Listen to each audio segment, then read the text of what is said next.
For today's video nga pala, kinuha ko nga isda para tumikim. Gusto mo yun? Gusto ko yun. Masyadong maalat guys. Kumanto nga, kinikilig-kilig. Sinabay ko lang ang kanin para lalong sumarap.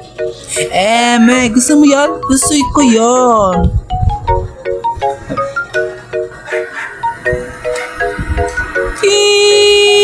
Wala pa guys. Hinampas ko yung aso dyan kasi maingay.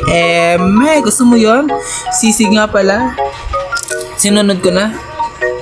Kasi luto ko yan. Yan, sinabi ko ng kanin. Tapos sisig. Masyado masarap guys, siluto ko. Dito na kayo magpapaluto guys sa akin. Gusto mo yun? Gusto ko yun. Okay lang daw guys.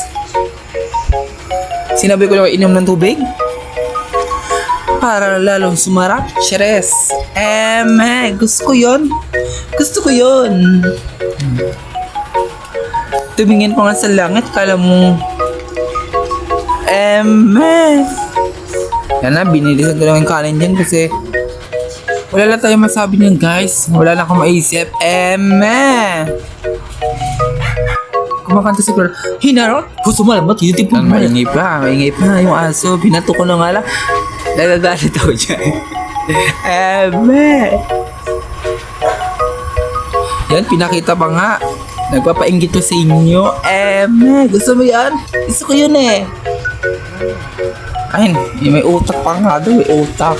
Okay lang daw, okay. Bye-bye! At huwag niyo kakalimutan.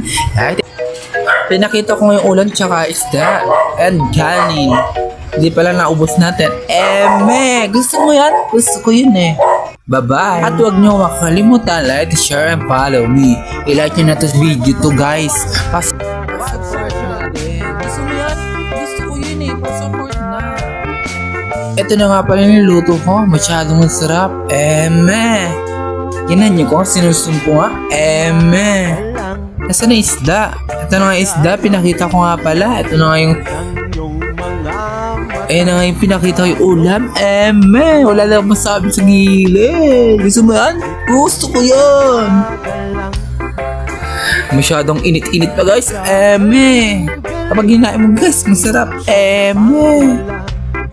Yun lang po, bye-bye.